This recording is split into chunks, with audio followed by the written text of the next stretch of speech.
దేవుని గొప్ప నామానికి మహిమ కలుగును గాక. పరిశుద్ధ గ్రంథమైన బైబిల్లో నుంచి మనము రాజుల మొదటి గ్రంథము 6వ అధ్యాయము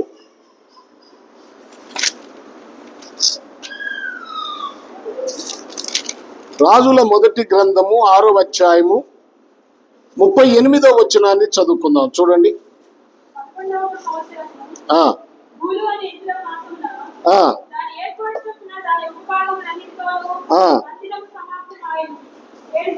మందిరము సమాప్తమైను 7 సంవత్సరములు సొలొమోను దానిని కట్టించుచుండెను. యెరూషలేములో దేవాలయము కట్టబడింది. ఆ కట్టబడిన మందిరము లేక దేవాలయము సొలొమోను 7 సంవత్సరములు కట్టాడు. 7 సంవత్సరములు కట్టబడిన మందిరము. ఇప్పుడు మనం చూడండి, సొలొమోను ఎవరు? చిన్న ప్రార్థన చేసుకుందాం. పరిశుద్ధుడా, ప్రేమ కలిగిన తండ్రి, చదవబడిన లేఖన భాగము నుండి మీరు మాతో మాట్లాడి మమ్మల్ని బలపరచండి. కట్టబడిన సొలొమోను మందిరమును బట్టి మీకు వందనాలు చెల్లిస్తున్నాం. మీ కృప కనికరము చేత నింపి బలపరిచి ఈ మధ్యాహ్నం కాల సమయం మీరు నాతో మాట్లాడమని, మహిమ పొందమని యేసు నామములో ప్రార్థిస్తున్నాము తండ్రి. ఆమేన్. కొంచెము ప్రశాంతంగా కొన్ని మాటలు విందాం. దేవునికి కోపం పుట్టించకుండా మనము దేవుని సన్నిధిలో ప్రవర్తించాలి. దేవునికి కోపం పుట్టే కొన్ని సందర్భాలు ఉన్నాయి. చూడండి, దినవృత్తాంతాల గ్రంథము 36వ అధ్యాయము 2వ గ్రంథము. దినవృత్తాంతాల 2వ గ్రంథము చూడండి. దినవృత్తాంతాల 2వ గ్రంథము 36వ అధ్యాయము 15వ వచనాన్ని చూడండి.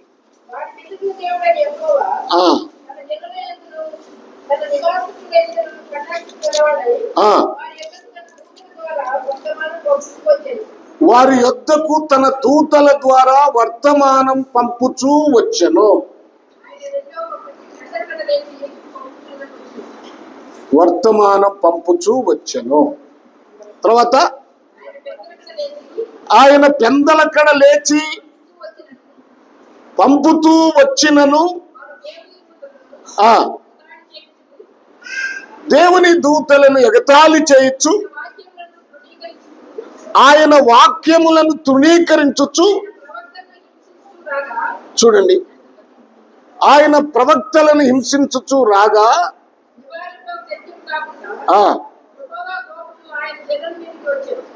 నివారింప శక్యము కాకుండా యెహోవా కోపము ఆయన జనుల మీదకి వచ్చెను. ఎప్పుడు? సేవకుల చేత దేవుడు పంపిన వాక్యాన్ని వారు తృణీకరించారు, నిర్లక్ష్యపరిచారు. ఇంకో సందర్భం కూడా మీరు జ్ఞాపకం చేసుకుందాం. ప్రభునందు ప్రియ దేవుని పిల్లలారా, ఎందుకంటే దేవుని వాక్యానికి సరైనటువంటి విధానములో విధేయత చూపించకపోతే దేవునికి కోపం వస్తుందన్న సంగతి మర్చిపోమాకండి. దేవుడు బాధపడతాడు. దేవుని వాక్యము చాలా ప్రాముఖ్యమైంది కనుక సరే, వాక్యం చెప్పేటప్పుడు మీరు అశ్రద్ధగా ఉండొద్దు. అశ్రద్ధ మన జీవితాలకు ఇబ్బంది కలుగజేస్తుంది. గట్టిగా చెప్పడానికి నేను కొంచెం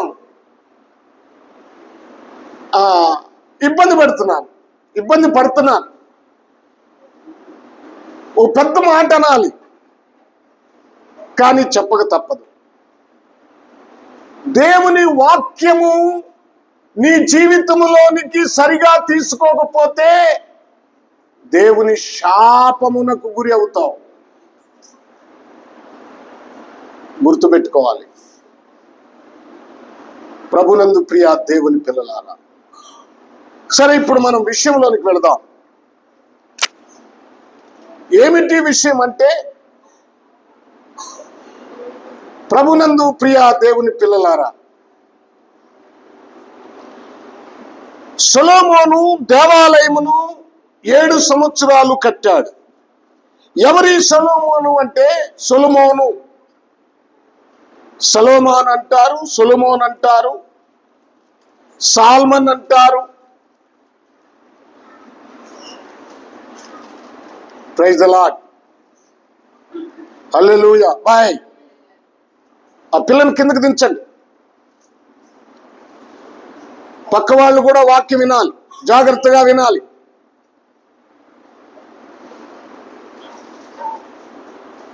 దేవుని మాటలు దేవుడు మనకిస్తున్నాడు. ఇదెంతో భాగ్యం. ఈ అమ్మాయిని కంట్రోల్ చేయాలి. Praise the lord. సొలొమోను ఎవరు అంటే, దావీదుకు బెత్షెబాకు పుట్టిన కనిష్ట పుత్రుడు. చూడండి ప్రభునందు ప్రియులారా, సొలొమోనుకు కొన్ని పేర్లు ఉన్నాయి.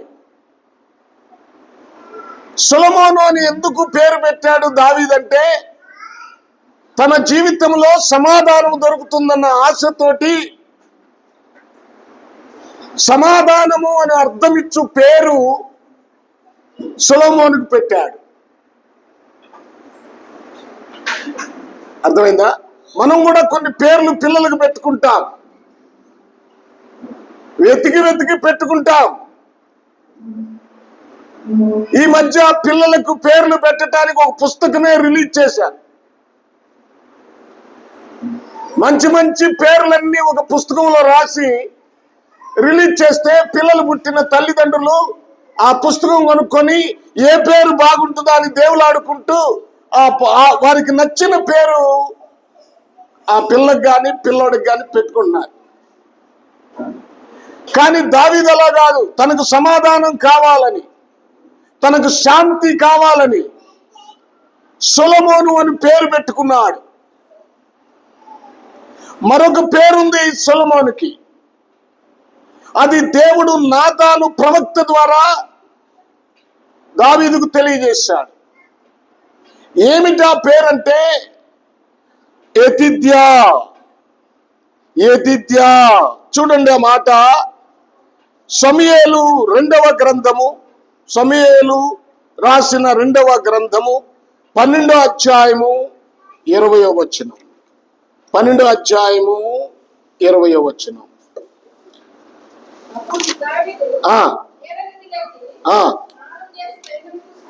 సమూయేలు రాసిన 2వ గ్రంథము, అదేనా చదువుతుంది? 12వ అధ్యాయము 25వ వచనం.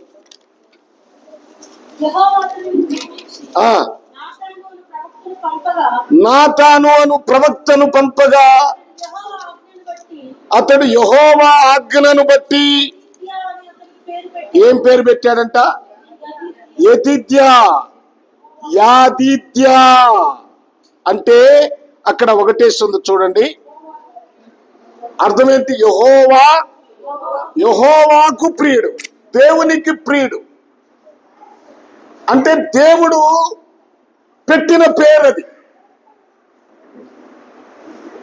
ఆ పేరు ఎవరు పెట్టారంటే దేవుడు పెట్టాడు. ఇంకా మనం చూస్తే ఆయనకు తన తల్లి గారు ఒక పేరు పెట్టినట్టు, ఆ పేరు పెట్టి పిలుస్తున్నట్లుగా చూస్తాం.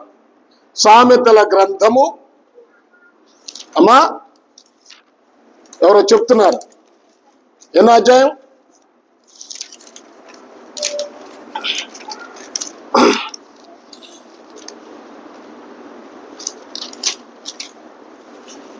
చూడండి 31వ అధ్యాయం.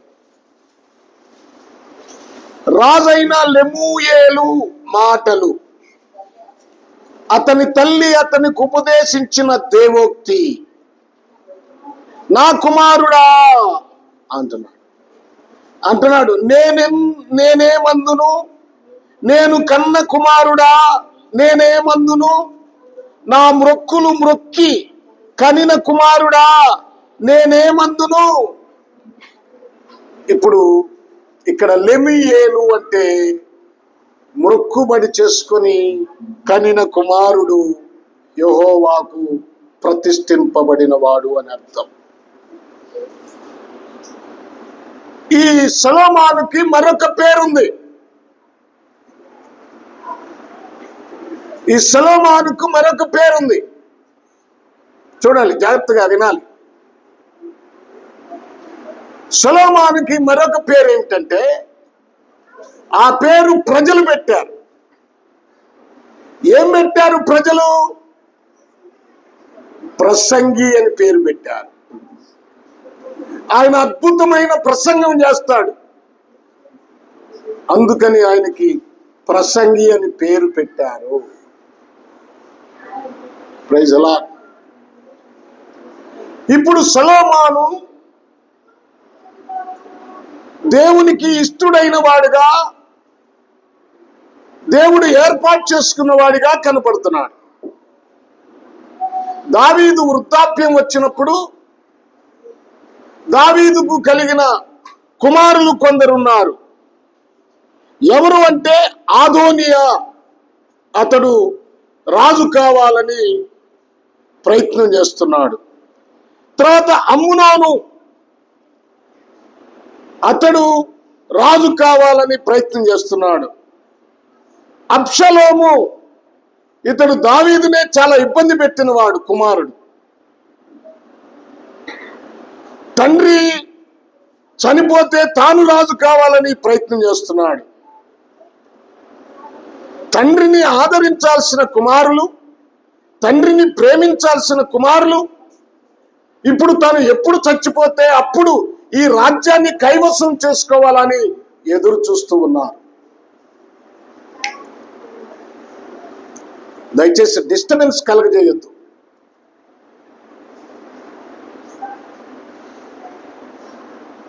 ఎదురు చూస్తున్నారు. తండ్రిని ప్రేమించాల్సిన కుమారులు, తండ్రి మాటకు లోబడాల్సిన కుమారులు. ఇప్పుడు ఏం జరిగిందంటే, ప్రభునందు ప్రియా దేవుని పిల్లలారా, ఇక్కడ ఒక విషయాన్ని గమనిద్దాం. యోగ్యమైన వాడి కోసం దేవుడు చూస్తున్నాడు. అయోగ్యులు ఆ రాజ్యానికి రాజు కావాలని అప్పుడు తాను చూడండి. తర్వాత ప్రధాన యాజకుడైనటువంటి సాదోకు, సేనాధిపతి అయిన బెనియా వీరందరూ కలిసి సొలొమోనుని రాజుగా ప్రకటించారు. రాజు దేహ సంరక్షకులు వీళ్ళు. ఇప్పుడు సొలొమోనుని రాజుగా ప్రకటించి రాజును చేశారు. సొలొమోను రాజైన తర్వాత ఆయన 40 సంవత్సరాల రాజుగా ఉన్న సొలొమోను చరిత్రలో ఒకే ఒక యుద్ధం చేశాడు. అది హమాతు దేశం మీదకు వెళ్ళి యుద్ధం చేశాడు. ఆ తర్వాత సొలొమోను రాజ్యములో యుద్ధాలే లేవు, కానీ సామ్రాజ్యం విస్తరించబడతా ఉంది, సస్యశ్యామలుగా ఉంది. అయితే దావీదు తన కుమారుడికి నేర్పించిన విధంగా దావీదు కట్టాలనుకున్నటువంటి దేవుని మందిరాన్ని ఇప్పుడు సొలొమోను పూర్తి చేశాడు. విలువైన దేవదారు వృక్షాలు, విలువైన వెండి, విలువైన బంగారము, వీటన్నిటితో కలిపి ఒక బంగారపు స్వర్ణ దేవాలయాన్ని కట్టాడు. అది గొప్ప దేవాలయం అయింది. మొదట మోషే ప్రత్యక్ష గుడారాన్ని కట్టాడు. తర్వాత ఈయన చూడండి బంగారు దేవాలయం కట్టాడు. ఆ దేవాలయంలో దేవుని మహిమ వచ్చింది. షకీనా మేఘము దిగింది. దేవుని పని, దేవుణ్ణి ఆరాధించటం, యాజకత్వం జరుగుతూ ఉంది. కానీ ఆ మందిరము కొన్నాళ్ళకి పాడైపోయింది. అనేక విధాలుగా పాడైపోయింది. గమనించండి ప్రియులారా, గమనించండి. అయితే చదరని మందిరం సొలొమోను దేవాలయము కన్నా బలమైన మందిరం, అద్భుతమైన మందిరం, శ్రేష్టమైన మందిరం. సొలొమోను కన్నా గొప్పవాడు. సొలొమోను మందిరము కన్నా గొప్ప మందిరం మన ప్రభు అయిన యేసుక్రీస్తు వారు కట్టాడు.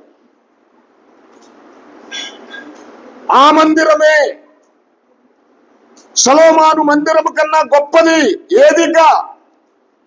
ఏది అని ఆలోచిస్తే అదే దేవుని సంఘము. దేవుని సంఘము. ఈ సంఘము ఎలా కట్టబడింది? వెండి బంగారములతో కాదు, వెలగల రాళ్లతో కాదు. మరి దేనితో కట్టబడింది? చూడండి, పేతురు రాసిన మొదటి పత్రిక, కొద్ది నిమిషాలు ఈ మాటలు జాగ్రత్తగా వినండి. పేతురు రాసిన మొదటి పత్రిక, మొదటి అధ్యాయం, 18వ వచనం. పితృ పారంపర్యమైన మీ వ్యర్థ ప్రవర్తనను విడిచిపెట్టినట్లుగా. చూడండి, వెండి బంగారముల వంటి క్షయ వస్తువుల చేత యెరూషలేము దేవాలయమేమో బంగారముతో కట్టబడింది. ఈ దేవాలయం, సంఘం అనే దేవాలయం దేనితో కట్టబడింది? వెండి బంగారాలతో కాదు. అవి నశించిపోయాయి, అవి క్షయమైనవి. ఆ క్షయమైన వాటితో కట్టబడలేదు మందిరము. ఈ సంఘము దేనితో కట్టబడిందో చూడండి. అమూల్యమైన రక్తము చేత, అనగా నిర్దోషమును నిష్కలంకమునగు గొర్రె పిల్ల వంటి క్రీస్తు రక్తము చేత మనందరము విమోచించబడ్డాం. అదే మాట అంటాడు. చూడండి, అపోస్తుల కార్యాల గ్రంథం 20వ అధ్యాయము 28వ వచనం. అపోస్తుల కార్యాల గ్రంథము 20వ అధ్యాయము 20వ వచనం చూడండి. చూడండి, ఇక్కడ ఏమంటున్నాడు? దేవుడు తన స్వరక్తమిచ్చి సంపాదించిన సంఘము. సంఘము ఎలాగూ కట్టబడింది? దేవుడు తన స్వరక్తం ఇచ్చాడు. దేవుడు అంటే ఎవరు? ఇక్కడ దేవుడు తన స్వరక్తం ఇచ్చి సంపాదించిన సంఘం అని ఎవరి గురించి చెప్తున్నాడు? అక్కడ దేవుడు అన్నకాడ ఒక అంకుంది చూడండి, 4 అని. ఆ కిందకు చూస్తే ప్రభు అని పాఠాంతరము. ప్రభు ఎవరు? యేసుక్రీస్తు. ఇప్పుడు యేసుక్రీస్తుని ఇక్కడ ఏమని చెప్తున్నాడు? దేవుడు. యేసుక్రీస్తు దేవుడు. దేవుడు తన స్వరక్తం ఇచ్చి సంపాదించిన సంఘము. ఇది ఎవరి సంఘము? తన సంఘము, యేసు సంఘము. యెరూషలేములో దేవాలయాన్ని సొలొమోను కడితే సంఘాన్ని చూడండి తన స్వరక్తం ఇచ్చి ప్రభు అయిన యేసుక్రీస్తు కట్టాడు. ఇప్పుడు మనందరము కూడా సంఘములో చేర్చబడ్డాం. సంఘము విలువైనది, సంఘము గొప్పది. ఈ సంఘాన్ని గురించి కొన్ని మాటలు మనం జ్ఞాపకం చేసుకుందాం. మన సంఘము, ఈ సంఘములో వంకరి జీవితం ఉండకూడదు. విశ్వాసులైన మీ జీవితాల్లో వంకరతనం ఉండకూడదు. బైబిల్లో చూడండి, అపోస్తుల కార్యాల గ్రంథం 20వ అధ్యాయమే 30వ వచనం చూడండి.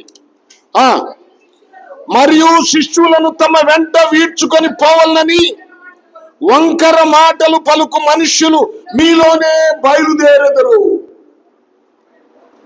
సంఘములోనే బయలుదేరెదరు. వంకరి మాటలు మాట్లాడేవారు,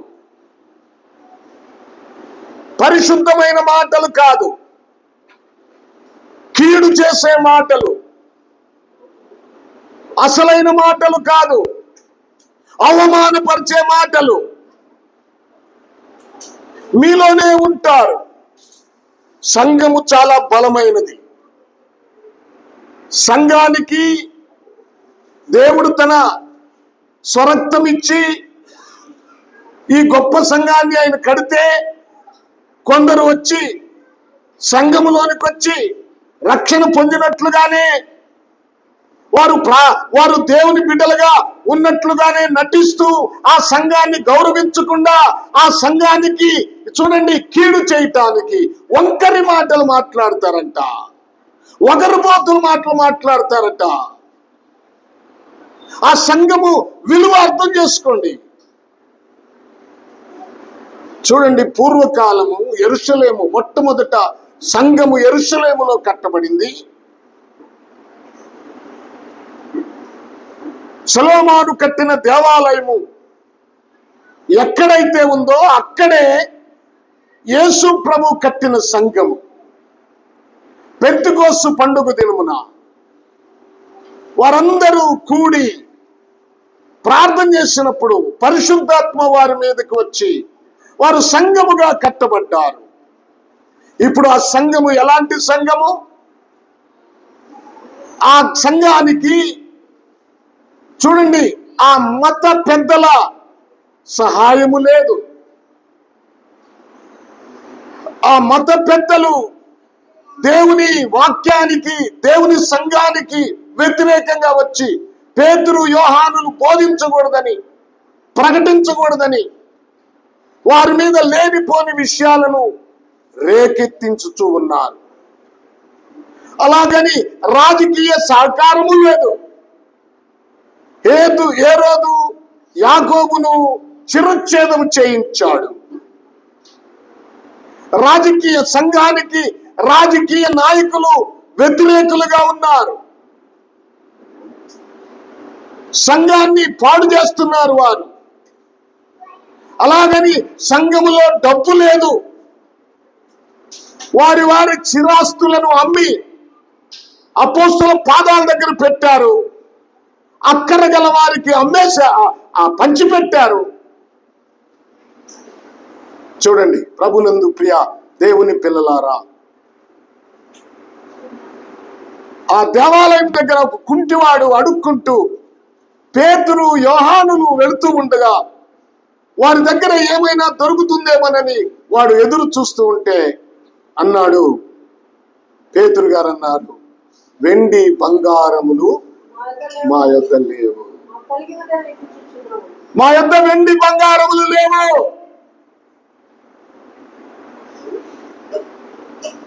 ఏమండి, మత పెద్దల సహకారం లేదు, రాజకీయ నాయకుల సహకారం లేదు. మాలోనే మాకు వ్యతిరేకంగా, మా సంఘములోనే వ్యతిరేకంగా ఉండేవారు ఉన్నారు. వారు సహకారం లేదు. మరి వెండి బంగారములు మీ దగ్గర లేకపోతే ఇంకేమున్నాయి అయ్యా మీ దగ్గర? సంఘములో ఏమున్నాయి? వెండి లేదు, బంగారం లేదు, రాజకీయ నాయకులు కాదు, రాజకీయంగా పలుకుబడి లేదు.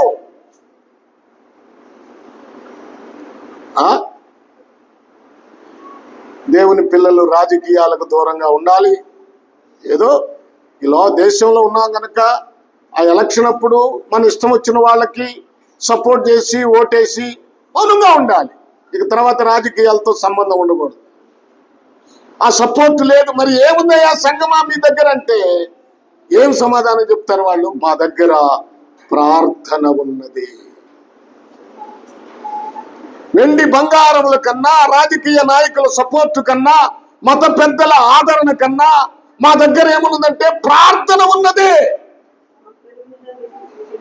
మాకు కలిగినది. మాది మీ దగ్గర ఏముంది?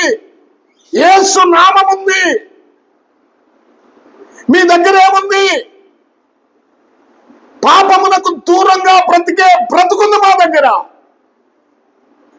మేము పాపమును అసహించుకుంటాం, దేవుణ్ణి ఆపేక్షిస్తాం. మాకు దేవుడున్నాడు, మాకు వాక్యం ఉంది, మాకు ప్రార్థన ఉంది, మాకు విశ్వాసం ఉంది. యెరూషలేము దేవాలయము అంటే ఆ సొలొమోను కట్టిన దేవాలయములో వెండి ఉంది, బంగారం ఉంది, విలువైన ఆ కలప ఉంది. మా దగ్గర వెండి బంగారాలు లేవయ్యా. దానికన్నా విలువైన ప్రార్థనా జీవితం ఉంది, దానికన్నా విలువైన వాక్యం మా దగ్గర ఉంది, దానికన్నా విలువైన విశ్వాసం మా దగ్గర ఉంది. నిష్కపటమైన విశ్వాసం. ఇంకా ఏ విశ్వాసం? గొప్ప విశ్వాసం. ప్రియులారా గమనించండి, అమూల్యమైన విశ్వాసం, కొండలను పెకలించగలిగిన విశ్వాసం మాకుంది. ఆ రోజు యెరూషలేములో వారందరి మీదకి శ్రమలు వస్తే, ఉపద్రవాలు వస్తే, వచ్చిన ఆ కొండల లాంటి సమస్యలను పెకలించగలిగిన విశ్వాసం మా దగ్గర ఉందయ్యా. ఈ రోజున విశ్వాసులను చెప్పుకుంటున్న మనందరిలో ఏముంది? ప్రార్థన ఉందా? ఎప్పుడు అసలు విశ్వాసులే కానీ ఎలా ఉన్నారు? దేని మీద మీ మనసు ఉంది? దేవుని వాక్యం వల్ల ఆసక్తి ఉందా? ఏమండి చూడండి, వంకర ఆలోచనలు ఉండకూడదు. సంఘములో దేవుడు ఉంటాడు, సంఘముల మధ్య దేవుడు ఉంటాడు. యెరూషలేము దేవాలయం కన్నా సంఘం ఎందుకు గొప్పదంటే,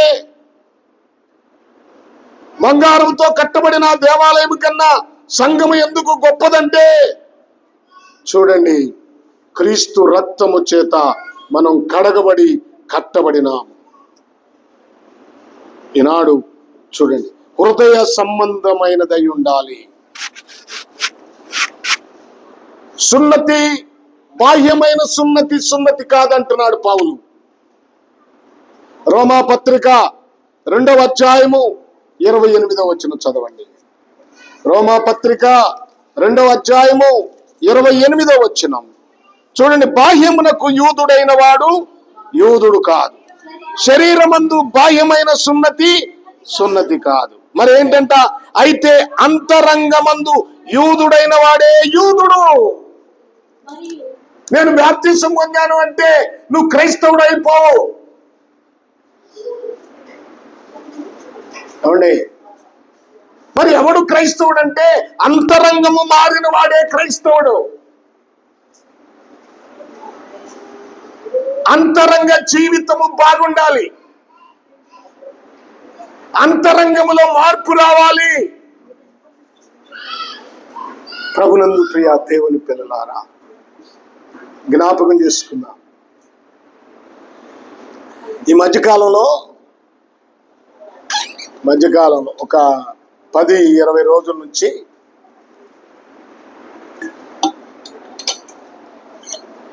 ఒక సమస్య ఈ 2 రాష్ట్రాల్లోనే తిరుగుతూ ఉంది. అదేమిటంట? ఏ సమస్య? ఆ చిలకలూరుపేట సాలేం రాజు గారు పాస్టర్ గారు మల్లెపూలు దండ తిరుగుతూ ఉంది. ఆయన సంఘములో చెప్పుకోవచ్చు, వీడియోలు, ఎందుకంటే ఇది బైబిల్లో ఉంది. ఆయన చెప్పింది కరెక్టే, ఆయన చెప్పిన దాంట్లో ఏ తప్పు లేదు. కానీ అది బహిరంగంగా చెప్పకూడదు, విశ్వాసులకు మాత్రమే చెప్పుకోవాలి. క్రైస్తవులు ఇలాంటి ధరించకూడదు. ఇప్పుడు విగ్రహారాధన చేయకూడదు. మనకి అన్యులు చేసుకుంటారు, చేసుకొని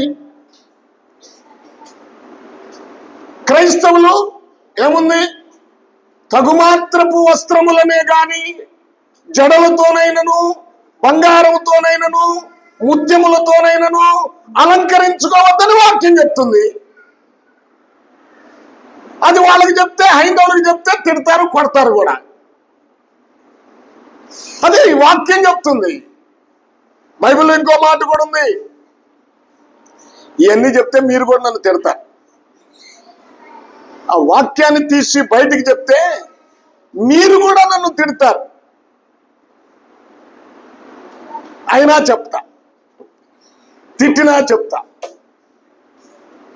ఏమండి, ఆ యూదా ఇశ్రాయేలీల్ని ఎలా పోల్చాడంటే, నీవు బంగారము ధరించుకొని ఆభరణాలు ధరించుకొని గాజులు వేసుకొని పూలు పెట్టుకొని విటగాండ్ర కోసం ఎదురు చూస్తున్నావు. ఆ విటగాండ్ర ఎవరంటే అక్కడ అన్య దేవతలు, విగ్రహాలు. ఇది బైబిల్లో ఉంది. కానీ ఒక్క మాట గుర్తు పెట్టుకోవాలి, అంతరంగము మారినప్పుడు మనిషి ఆలోచనలు చేంజ్ అవుతాయి.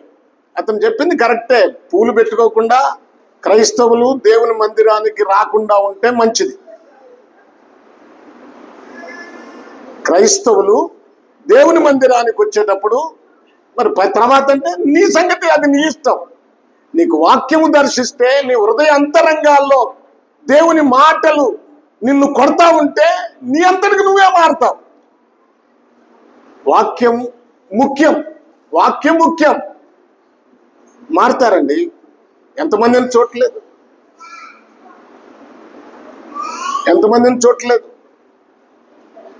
దేవుని వాక్యం చాలా బలమైంది. చూడండి, మిమ్మల్ని నేను పెట్టుకోవద్దంటలేదు, కానీ దేవుని మందిరానికి వచ్చేటప్పుడు కొంచెం పద్ధతిగా రావాలని కోరుకుంటున్నాను. ఆ షాలేము రాజు గారు పబ్లిక్ గా చేశాడు, ఇప్పుడు ఆయన తిప్పలు తెచ్చుకున్నాడు. మరి ఈ జనాంగం అంతా ఇట్లా చేస్తున్నారే, ఆయన ఏదో అన్నాడని హైందవులు మణిపూర్లో క్రైస్తవ స్త్రీలను బట్టలు ఊడదీసి స్తనముల మీద చేతులు పెట్టి అసభ్యకరంగా నడిపించినప్పుడు ఎక్కడికి వెళ్ళారు వీళ్ళంతా? ఎక్కడికి వెళ్ళారు వీళ్ళంతా? ఏమైపోయారు వీళ్ళంతా? అంటే క్రైస్తవ స్త్రీలు కాదా? వాళ్ళు మనుషులు కాదా? అప్పుడు ఒక్కడన్నా మాట్లాడా? ఈ ప్రభుత్వం మాట్లాడిందా? అప్పుడున్న ముఖ్యమంత్రి మాట్లాడా? అప్పుడున్న ప్రతిపక్ష నాయకుడుగా ఇప్పుడున్న ముఖ్యమంత్రి మాట్లాడా? ప్రధానమంత్రి మాట్లాడా? ఈ రాజకీయ నాయకులు, ఈ టీవీ డిబేట్ చేసేటువంటి వాళ్ళు దాని మీద మంచిగా డిబేట్ ఏమన్నా పెట్టారా? పెట్టలేదు. ఒక సేవకుడు ఏదో అన్నాడని ఏదో ఆ ఫ్లోలో మాట్లాడినందుకు ఇంత గందరగోళం చేస్తున్నారే. చూడండి, ఈ విషయాల్లో క్రైస్తవులందరూ కూడా కాస్త జ్ఞానం తెచ్చుకోవాలి.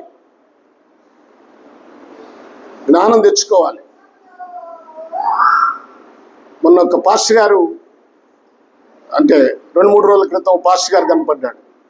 ఏందయ్యా సాలేం రాజు మీద ఈ విధంగా వచ్చిందంటే,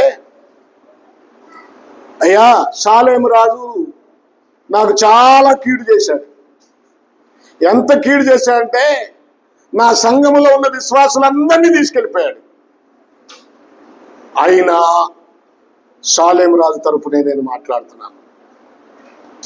ఒక క్రైస్తవుడిగా, ఒక సేవకుడిగా ఆ సేవకుడి మీదకి వచ్చినటువంటి ఈ సమస్యను మనందరం కలిసి ఎదుర్కోవాలని నేను మాట్లాడుతున్నాను. ఇప్పుడు సాలేం రాజు సంఘంలో ఉన్న వాళ్ళు ఎవరు? సాలేం రాజు రక్షించిన వాళ్ళు కాదు. టెక్నిక్ ఉపయోగించి అక్కడున్న సంఘాలన్నింటినీ ఖాళీ చేయించారు, సతీష్ కుమార్ చేయించినట్లుగా, మన ఏరియాలో హోసన్న మినిస్ట్రీ వాళ్ళు చేయించినట్లుగా. అలా అని మనం దేవుని సేవకుడి మీద, దేవుని సేవకి ఈ దేవుని సేవకుని మీదకి వచ్చిన ఈ సమస్యను మనం కలిసికట్టుగా ఎదుర్కోవాల్సిందే. ప్రభునందు ప్రియులారా, ఈ విషయంలో కొంతమందికి క్రైస్తవులకి కనువిప్పు కలగాలి. సంఘములోనికి ఎలా రావాలి? పెళ్లికి వెళ్తున్నట్టుగా రావాలా? దేవుని సంఘంలోనికి వచ్చేవాళ్ళు పెళ్లిళ్ళకి వెళ్తున్నట్టుగా రావాలా? ఏదో గొప్పోడి ఫంక్షన్కి వెళ్తున్నట్లుగా ఆ గొప్పతనాన్ని నా శరీరం మీదే చూపించాలనుకున్నట్లుగా దేవుని సంఘానికి రావాలా? నీకోసం ప్రాణం పెట్టి సమస్తాన్ని చూడండి, వస్త్రహీనతతో సిలువ వేయబడినటువంటి యేసు దగ్గరకు వచ్చే నీవు ఎలా ఉండాలి? దిశమలతో ఆయన నీకోసం సిలువలో వేలాడాడు. ఆ సంగతి మర్చిపోయావా? అసలు ఆ సంగతి నీకు గుర్తుందా? దేవుని సంఘానికి వచ్చినప్పుడు దీనత్వంతో రావాలి. దేవుని సంఘానికి వచ్చేటప్పుడు పరిశుద్ధతతో రావాలి. సంఘం అంటే ఏంటి? సంఘం అంటే ఏమనుకుంటున్నారు మీరు? 10 మంది కూడుకోవటమా? కొన్ని సంఘాలకు తాగుబోతులు సంఘ పెద్దలు, కొన్ని సంఘాలకు 2 భార్యలు ఉన్న వాళ్ళు సంఘ పెద్దలు. వాడికి మారు మనసు ఉండదు. అది కాదు సంఘం. ఇక్కడ సంఘం అంటే క్రీస్తు రక్తంతో కడగబడిన వారు, దేవుడు తన స్వరక్తం ఇచ్చి సంపాదించిన సంఘము. సంఘ పెద్దలను పిలిపించి, సంఘ పెద్దలంటే చావుకులే, వాళ్ళని పిలిపించి దేవుడు మీకు అప్పగించాడు. ఏమి అప్పగించాడంటే, ఆయన దేవుడు తన రక్తమిచ్చి స్వరక్తమిచ్చి సంపాదించిన సంఘమును కాయుటకు పరిశుద్ధాత్ముడు మిమ్మల్ని దేని యందు ఉంచాడో జాగ్రత్త, జాగ్రత్త. దేవుడు సంఘాన్ని రక్షించాడండి, రక్షించాడు. రక్షణ పొందిన వారికి మాదిరిగా ఉండు. మాటలోను మొన్న చెప్పాను నేను, చూడండి, మాటలోను, ప్రవర్తనలోను, విశ్వాసములోను, పవిత్రతలోను నువ్వు మాదిరిగా ఉండాలి. సంగమా, నువ్వు దేనికి మాదిరి? నువ్వు దేనికి మాదిరి?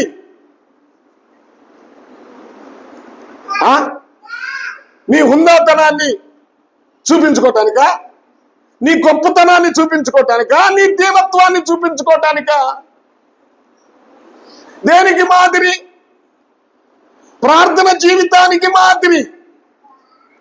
ఏమా, ఎంతమంది వచ్చారు ఈరోజు? అబ్బో, అంతా నిండిపోయిందిగా. మరి శుక్రవారం నాడికి వెళ్తున్నారు మీరందరూ? మా సంఘం అండి బాగా ఉంటుంది. మరి ఉపవాస ప్రార్థనకు వస్తే ఎవరికన్నా చెప్పుకోవాలంటే సిగ్గు. 7 వచ్చారు. మా వస్తే 10 మంది వస్తున్నారు శుక్రవారం. మిగిలిన రోజులు మిగిలిన వాళ్ళు ఏమైపోయారు అంటే, ప్రార్థన అందరూ చేస్తారా?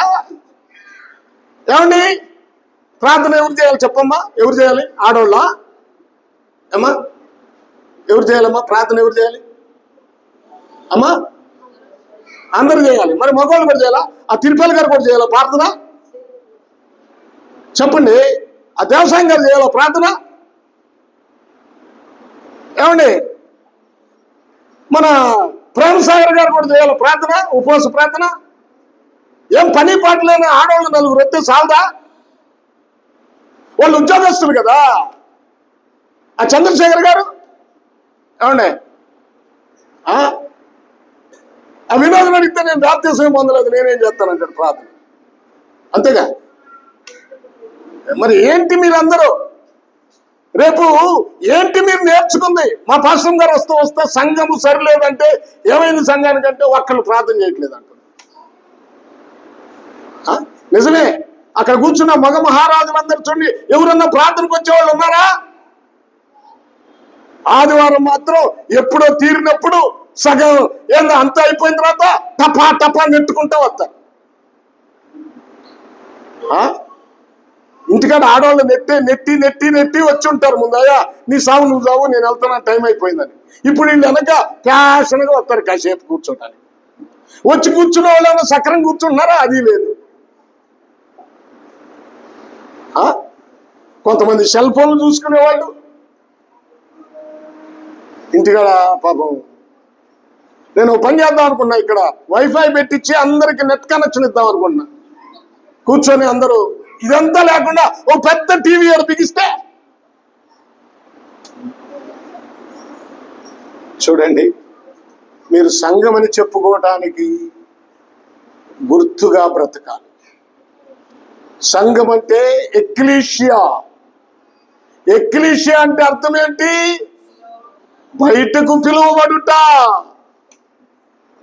మీరు లోకములో నుంచి బయటకు పిలువబడ్డారు, మీరు ప్రత్యేకించబడ్డారు. ప్రభునందు ప్రియ దేవుని పిల్లలారా, ఈ శ్రేష్టమైన సమయంలో జ్ఞాపకం చేసుకుందాం. యెరూషలేము దేవాలయం కన్నా ఎంత గొప్పదది. యెరూషలేము దేవాలయం కొండ మీద కట్టబడింది. బంగారముతో పొదిగించబడిన ఆ మందిరం అది. అక్కడ బలిపీఠం గాని, రొట్టెల సముఖపు బల్ల గాని, ఆ గుమ్మాలు గాని, అక్కడున్న ఆ రెక్క ఆ యొక్క కెరూబులు గాని అంత బంగారంతో పొదగబడిన ఆ దేవాలయం కంటే దేవుని దృష్టిలో నువ్వు నేను ఎంతో గొప్ప. కారణం ఏమిటి? ఆ దేవాలయము క్షయమైన వాటితో నిర్మించారు.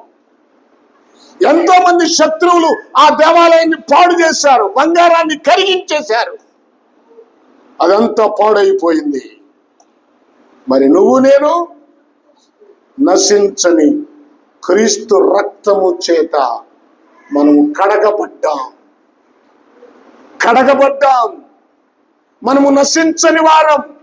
ఇక్కడ వరకే కాదు, ఈ లోకం వరకే కాదు, మన జీవితం శాశ్వతమైన రాజ్యాన్ని దేవుడు మనకి ఇవ్వబోతున్నాడు. శాశ్వతమైన రాజ్యము దేవుడు ఇస్తున్నాడు మనకి. ఈ సంఘము ఈ భూమి మీద మాత్రమే కాదు, పరలోకములో ప్రభుతో సదాకాలము ఉండబోతుంది. ఆ యెరూషలేము దేవాలయము ఇక్కడే పతనమైపోతుంది. చాలా వరకు అయిపోయింది, మళ్ళా కట్టాలని ప్రయత్నిస్తున్నారు. అది ఎంతవరకు జరుగుద్దో తెలియదు. కానీ ఈ సంఘాన్ని మాత్రం దేవుడు కట్టాడు. ఈ సంఘాన్ని ఆయన వచ్చి పరలోకానికి తీసుకెళ్ళబోతున్నాడు. ఏది గొప్ప? ఏది గొప్ప? నువ్వు గొప్ప? బంగారంతో కట్టిన ఆ దేవాలయం గొప్ప? Praise the Lord. దేవుని గొప్ప నామమునకు మహిమ కలుగును గాక. చివరికి ఒక మాట చెప్తాను, మనం ఎలా ఉండాలో చెప్తాను. దేవుడు ఎందుకు పిలిచాడో చూడండి. కొరింథీయులకు రాసిన మొదటి పత్రిక 1వ అధ్యాయము 2వ వచనం. ముగిద్దాం, వచ్చే తర్వాత చెప్పుకుందా.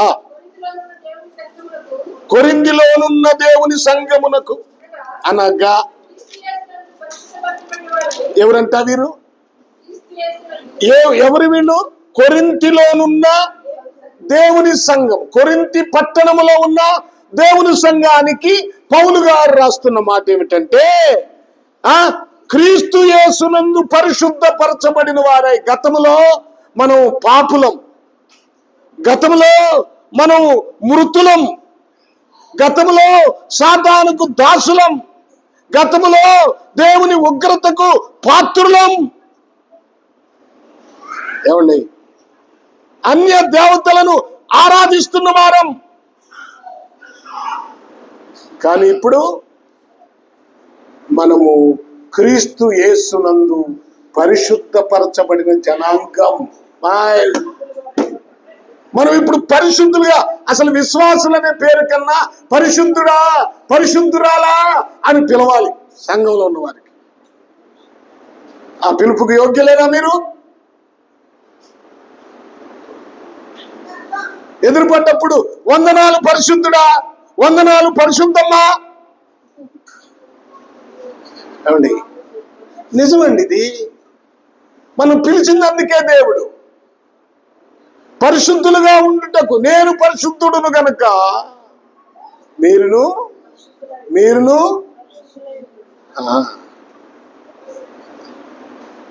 అంత భయంకరమే. విశ్వాసులని పేరు పెట్టు. నేతి బీరకాయలో నెయ్యి ఉండదు. విశ్వాసుల్లో విశ్వాసం విశ్వాసం విశ్వాసం అంటారు. ఆ విశ్వాసానికి అర్థం తెలియదు. టైం లేదు చెప్పేవాడిని, మరోసారి చెప్తా. ప్రభునందు ప్రియ దేవుని పిల్లలారా, జ్ఞాపకం చేసుకుందాం. దేవుడు మనలను ఉంది, చాలా ఉంది. దేవుడు మనలను తన స్వరక్తమిచ్చి సంపాదించాడు. మనం ఎవరు? మనం దేవుడు సంపాదించుకున్న సంఘం ఇది. దేవుడు దేనికోసం వస్తున్నాడు? తిరిగి సంఘం కోసమే వస్తున్నాడు. కనుక మీరందరూ సరైన రీతిలో సిద్ధపడండి, సరైన రీతిలో బ్రతకాలి, ప్రభువుని సంతోషపరిచే వారిగా ఉండాలి. అదే దేవుడు కోరుకుంటున్నాడు. ఆ దేవాలయం కన్నా ఈ దేవాలయం గొప్పది. ఈ దేవాలయంలో దేవుడు ఉంటాడు. ఈ దేవాలయాలను కలిసి ఒక సంఘం, ఈ సంఘం కోసం యేసు రాబోతున్నాడు. దేవుడి మాటలు మనందరి కొరకు ఆశీర్వదించను కనుక సిద్ధపడండి, శ్రద్ధ వహించండి. ప్రభు రాకడ కొరకు నిరీక్షణ కలిగి పరిశుద్ధంగా జీవించండి. ప్రభు మాటలు మనందరి కొరకు ఆశీర్వదించను గాక. తలలు వంచండి, ప్రార్థన చేసుకుంటాం.